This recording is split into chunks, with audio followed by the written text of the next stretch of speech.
Disons qu'elle n'a pas chômé cette année, elle qui a piloté toutes les négociations du secteur public. Elle essaye d'ailleurs également de contrôler en même temps les dépenses de l'État dans un contexte budgétaire difficile. Est-ce qu'on devra la qualifier de nouvelle femme forte de l'État québécois? En tout cas, pour une rare occasion, on a la chance d'avoir en studio celle qui a eu une année donc 2024 très mouvementée. Sonia Lebel, présidente du Conseil du Trésor du Québec. Bonjour. Bonjour, c'est un plaisir d'être en personne. Ben oui, merci de nous accorder cette entrevue en personne. On a souvent essayé de vous recevoir cette année à l'émission, puis on a réussi là, à quelques reprises, mais vous étiez toujours en négociation, puis évidemment, vous devez dans ce temps-là rester discrète, passer plus souvent votre tour. Donc, Absolument. Je suis content de vous recevoir. Et j'ai envie de vous demander, est-ce que vous finissez l'année à bout, comme on dit? Parce que là, on arrive à Noël, vous avez négocié toute l'année dans de petites salles obscures d'hôtels. Est-ce que vous avez la langue à terre? Bien, ça va faire du bien d'ouvrir les fenêtres, de sortir jouer dehors, puis d'en profiter un peu, oui, c'est vrai, puis d'avoir une bouffée d'air frais. Absolument, on a eu une année... on a l'impression que les négociations gouvernementales, c'est le jour de la marmotte, hein, où on est toujours là-dedans. Puis je dirais que c'est pas juste une impression, c'est la réalité. Quand on parle que la négociation gouvernementale, c'est à peu près 800 000 personnes qui sont touchées par ça, où le gouvernement intervient à des niveaux différents. On se comprend, là, on n'a pas le même niveau d'intervention dans tout. Donc, ça fait qu'à un moment donné, on en finit une autre, on en finit une, puis c'en est une autre qui recommence. Donc, absolument, ça va faire du bien de voir le soleil. J'imagine. La semaine dernière, vous avez annoncé votre intention de déposer un projet de loi pour moderniser le cadre de négociation des conventions collectives, pour ne plus revivre le processus des dernières années. Et là, on s'est dit, en regardant votre annonce, « Wow, c'est gros, c'est important. En plus, les syndicats semblent d'accord. » Puis là, on s'est gratté la tête en se disant, mais qu'est-ce que ça veut dire exactement? Elle veut changer les négociations avec le secteur public à l'avenir. Est-ce que vous êtes capable de nous expliquer un peu ce que vous avez en tête? Bon, je vais tenter peut-être l'impossible parce que je vous dirais qu'une chatte perdrait ses petits, là, et ça fait, moi, 2 rondes de négociations que je fais. L'idée, là, c'est de changer les règles du jeu, là, c'est-à-dire pas atteindre le droit à la grève, on ne touchera pas ce qui est constitutionnel les syndicats. D'ailleurs, je veux peut-être prendre l'occasion de rectifier un peu, là, c'est pas pour favoriser le gouvernement dans tout ça, puis d'avoir plus de lois spéciales. D'ailleurs, on n'a fait aucune loi spéciale dans les 2 dernières négociations. Et moi, ça, c'est une de mes sources de grande fierté, d'être arrivé à des ententes et non pas des impositions de conventions collectives, parce que c'est jamais heureux pour un gouvernement de se rendre là, même si quelquefois, on peut juger qu'on est rendu là. Et ça va servir aussi aux syndicats. D'ailleurs, les syndicats ont démontré de l'ouverture. Oui, je pense absolument. que c'est Magali Picard qui a même parlé de courage. Donc, l'idée, là, c'est que c'est compliqué. Je ne sais pas si vous vous souvenez des fameux forums, à un moment donné, que j'ai voulu mettre en place, puis dire que je voulais... Bon, on parle de la table centrale, les tables sectorielles, il y a une 30aine de tables de négociation en santé, une 15aine en éducation. Parce que la structure est faite de telle sorte que chaque syndicat, sur chaque dossier, a le droit à une table de négociation. Et ça, c'est ce qu'on appelait la loi 37, qui a été mise en place, je dirais, dans le milieu des années 80, mais qui découlait d'études des années 70. Donc, on parle des années 70 avec des conflits de travail majeurs où, je dirais que la balance du pouvoir, les leviers des syndicats n'étaient pas les mêmes. Le gouvernement avait peut-être une force, je dirais, supérieure à l'époque. Bon, l'opinion publique était moins peut-être avisée de ce qui se passe en négociation. Et on se retrouve avec une structure qui, moi, j'ai gentiment nommé d'un peu schizophrénique. C'est-à-dire que le gouvernement... Bon, et vous avez vu, hein, on a eu, dans ces dernières négociations-là, l'objectif de parler beaucoup d'organisation du travail. Et quand on est un employé puis un salarié de l'État, ben on s'en fout de qui parle de mon salaire, puis qui parle de mes horaires, puis qui parle de ma composition de la classe. Moi, comme enseignante, là, c'est mon quotidien quand je rentre. Mais quand on est dans la négociation, on prend tous ces petits morceaux-là et la façon dont la loi est structurée, on doit séparer ces petits morceaux-là. Fait qu'on parle d'organisation du travail à une table. On parle de salaire à une autre table. On parle de maladie, de congé de maladie à une table. Alors que des fois, ça peut être relié tout ça ensemble. Voilà. Okay. Et moi, je veux dire, je me mets dans la peau d'une enseignante, mais moi, je me dis, peut-être que je prendrais moins d'argent si mes horaires sont plus flexibles. Peut-être que j'accepterais moins de vacances si j'ai de l'aide dans ma classe. Et là, je dis pas que c'est ça leur acceptation, mais je vous dis, puis moi, pour avoir travaillé comme fonctionnaire dans l'État, au ministère de la Justice, comme procureur, toute ma vie, mais moi, là, plus de vacances, des fois, j'accepte peut-être une plus grande charge de travail parce que je me dis, mon employeur me donne plus de vacances, plus de flexibilité dans mes horaires. Et la façon dont c'est structuré maintenant, c'est comme si c'est des enjeux complètement étanches qu'on discute à deux tables différentes. Donc, on a fait des efforts surhumains, tant du côté des syndicats que du gouvernement dans les 2 dernières négociations pour ramener tout ça fictivement autour de la même conversation. Mais quand on est occupé à nettoyer la structure, bien, ça fait plus de délais, ça fait plus de choses. Et on ne parle pas des enjeux d'organisation du travail de façon globale. OK. Fait que c'est une illustration à haut niveau, là, parce que là, après ça, on rentre dans... Bien, là, on va voir les détails du projet de loi éventuellement. Mais dites-vous que c'est vraiment ça, puis que c'est vraiment pas pour donner une plus grande force au gouvernement ou en enlever aux syndicats. La preuve de tout ça, c'est que les syndicats se sont réjouis de l'exercice. Maintenant, on va voir où on atterrira avec un projet de loi, mais c'est important pour moi de lancer tout de suite la conversation pour être capable justement d'en parler à visière levée avec les syndicats qui devront être impliqués. Vous avez encore des négociations qui sont en cours, notamment avec les médecins, les 2 grandes fédérations de médecins, parce qu'on entend beaucoup Christian Dubé sur la place publique, mais c'est vous qui négociez ces enveloppes globales de rémunération-là avec les médecins. Et Christian Dubé a affirmé récemment, bon, c'est pas les médecins le problème, c'est la direction des 2 syndicats de médecins. Est-ce que vous partagez son opinion? Bon, les médecins, comme les infirmières, comme les enseignants qui sont sur le terrain occupés à donner des soins, des accès de services de santé, ont la même préoccupation de tout le monde, c'est-à-dire servir le citoyen. Maintenant, c'est sûr qu'il faut s'entendre avec les structures qui sont en place, des représentants, et c'est normal qu'ils aient des représentants.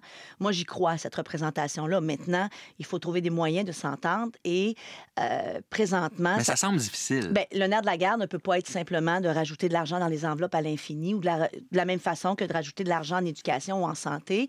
On a mis en santé et en éducation... Bon, le fonctionnement est complètement différent. D'un côté, on a des salariés, de l'autre côté, on a des travailleurs autonomes quand on parle des médecins. Mais une fois qu'on a dit ça, c'est notre enjeu à nous, le gouvernement. Comment structurer la conversation avec ces enjeux différents-là. Mais au final, les objectifs sont le même. Plus d'accès pour les citoyens et faire mieux avec l'argent qui est en place. D'ailleurs, quand on parle des infirmières, qu'on parle des enseignants, qu'on parle des autres travailleurs de la santé, on a mis un peu plus d'argent sur la table. Mais n'oubliez pas qu'on a réorganisé le travail, on a récupéré de la souplesse dans les enjeux. Donc, avec les médecins, que ce soit les médecins spécialistes ou les médecins de famille, dans leurs réalités différentes, il faut trouver des façons de donner plus d'accès aux citoyens. Et on ne peut pas avoir le premier réflexe, à la première conversation, dire ben on va vous rajouter de l'argent. C'est 8 milliards du budget des citoyens. Puis, il ne faut pas oublier, les médecins disent souvent, dans nos enveloppes, ben, je veux juste peut-être recadrer un peu la conversation de façon respectueuse. C'est l'argent des citoyens du Québec, ce 8 milliards-là. Et elle ne sert pas à venir bonifier le salaire des médecins ou leur situation de vie. Elle sert à donner des soins et de l'accès. Donc, si on prend juste cette conversation-là avec ce bout de la lorgnette-là, je pense qu'on va y arriver. Mais je ne suis pas découragée. Là, on va trouver des solutions comme on en trouve toujours. Puis c'est normal que présentement, ça s'échauffe un peu plus sur la place publique, bien que je sois, moi, plus adepte de garder ces discussions-là aux tables.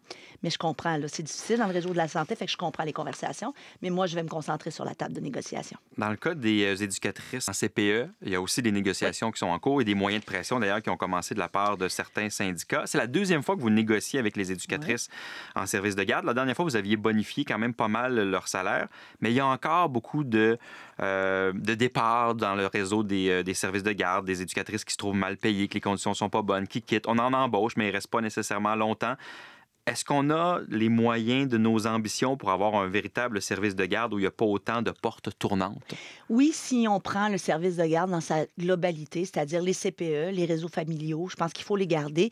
Et aussi, bon, il y a des garderies qui sont complètement privées, non subventionnées. Je pense qu'il faut avoir un écosystème global en matière de santé. Des fois, mon... On compartimente le cerveau. Oui, des fois, il faut que je change de gear en bon français. Je vais dire peut-être santé par erreur, mais service de garde. Merci beaucoup, Alec. Service de garde, ça, c'est la fin de la session. Oui, c'est ça. Service de garde. Donc, il faut y aller dans sa globalité. Puis je pense qu'on ne peut pas mettre les œufs dans le même panier, tout le monde dans le même panier. Ce que les familles veulent, c'est du service en matière de service de garde. D'ailleurs, on vient de conclure une entente avec les services de garde en milieu familial. Et l'encre est à peine sèche sur l'entente de principe. Donc, ça, je pense que c'est une excellente nouvelle. Est-ce qu'on a encore de l'argent pour bonifier l'offre? Je pense que là, on est encore dans l'organisation du travail. Là, il va falloir... Bon, il y a comme pour tout le monde, là, on est dans la négociation négo. On vient de terminer la négo 23-28 avec les infirmières, les enseignants. C'est sûr qu'on a des moyens à mettre sur la table pour les éducatrices aussi en CPE. Elles veulent avoir la même bonification qu'on a donnée dans le réseau de l'éducation et la santé, mais je remets à tout le monde que le 17,4 venait avec des contreparties. Donc, il va falloir voir comment on peut avoir de la souplesse aussi en CPE. De ce côté-là aussi. Ben oui, parce qu'on a 5 jours à couvrir par semaine. Moi, je leur reproche pas, mais la grande majorité des éducatrices travaillent 4 jours. Donc, puis, comme gouvernement, j'ai un service à rendre sur 5 jours. Tu sais, dans le système de santé, c'est 24 heures, 7 jours. Dans le système de l'éducation et les CPE, c'est un peu similaire dans le sens que c'est du lundi au vendredi. Et souvent, j'ai des plages horaires qui sont quand même différentes à couvrir pour les parents qui travaillent à des horaires différents. Donc, ça me prend cette souplesse-là. La conversation doit avoir lieu. On va aussi tenir compte du fait que, bon, la dernière négociation a mis l'accent sur le top de l'échelle salariale. C'est avec ça que les syndicats ont mis l'accent et on s'est entendu. Elles voulaient avoir 30 de l'heure au top. On s'est rendu là. Ça donnait 18 sur 3 ans. Maintenant, c'est sûr qu'il faut travailler sur l'entrée. Oui, l'échelle du bas. Oui. Oui. On en est fort conscient. Puis, il faut travailler sur l'attractivité, la rétention. Mais pour moi, l'attraction, la rétention, c'est pas juste de l'argent, la conversation. C'est aussi... Bon, on parlait de la composition de la classe. Je vais faire un parallèle. Les groupes, puis comment on peut mieux soutenir les éducatrices. Le temps file, mais je dois... c'est correct. Mais c'est passionnant. Oui, on le voit que vous êtes passionné, d'ailleurs. Question, évidemment, sur tout ce qui est restrictions budgétaires. On en parle de plus en plus, que ce soit le gel d'embauche du personnel, que ce soit des projets d'agrandissement, de rénovation, notamment dans le milieu de l'éducation, qui sont retardés. Dans le système de santé aussi, il faut être capable de respecter les budgets. Est-ce qu'on s'en va vers une période difficile d'austérité budgétaire? Non, il ne faut pas le voir comme ça. Puis, ça met en lumière notre conversation, le fait que j'ai plein de dossiers où je suis sympathique tout le temps avec tout le monde. Vous faites beaucoup d'amis, oui, c'est ça. J'ai beaucoup... Écoute, les invitations pour le party de Noël, je ne sais plus comment les gérer. Non, je fais une blague. Mais non, je pense qu'il faut le voir correctement. Là. Dans les dernières années, que ce soit le budget de la santé et l'éducation, depuis 2018, on a augmenté de plus de 50 %. On est passé en santé, c'est le chiffre qui m'est plus proche à la tête, là, de 40 milliards à 60 milliards. C'est 20 milliards de plus depuis 2018.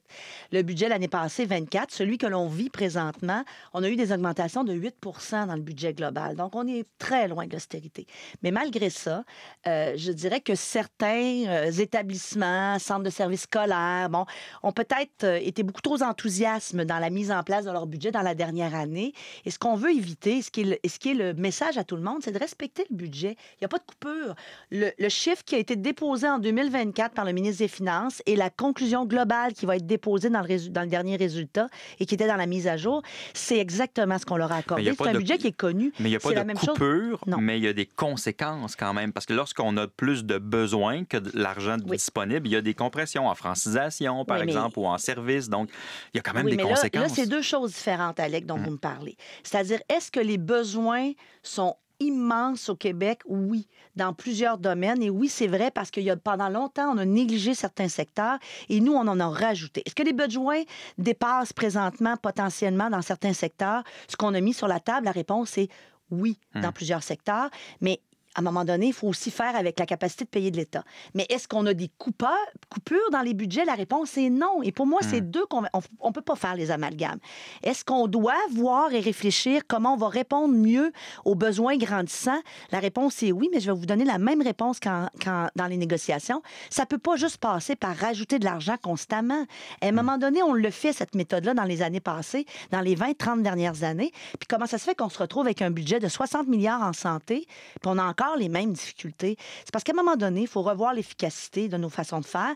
Puis Santé Québec, c'est une belle opportunité. Tu sais, on ne met pas Santé Québec en place pour refaire les mêmes façons de faire. Donc, c'est une belle opportunité de voir comment on peut, avec le même argent, être plus efficace. Et je m'excuse, là, on se fait souvent parler des programmes qui sont longs, qui sont lourds, que c'est donc bon et compliqué. Oui. Je suis pas capable de croire, Alec, que là-dedans, il y a pas de plus d'efficacité, puis que dans plus d'efficacité, il n'y a pas plus d'économie. Après ça, une fois qu'on aura fait cet exercice-là de façon sérieuse, c'est-à-dire s'assurer qu'on dépense adéquatement, correctement, efficacement et rigoureusement notre argent, bien là, on peut jaser pour en ajouter plus parce que là, on est certain que quand je rajoute $1, le dollar sert à des soins. Et pourquoi les gens, ça date pas d'hier, depuis longtemps, pensent qu'ils n'en ont pas pour leur argent? C'est parce qu'on n'est pas efficace. Sonia Lebel, présidente du Conseil du Trésor du Québec. Le temps a filé tellement vite. Il me restait des questions. On va devoir vous réinviter. C'est potentiellement un oui. Ah bon? À la prochaine, donc, Sonia Merci Lebel. Merci beaucoup. d'avoir été là. Au revoir.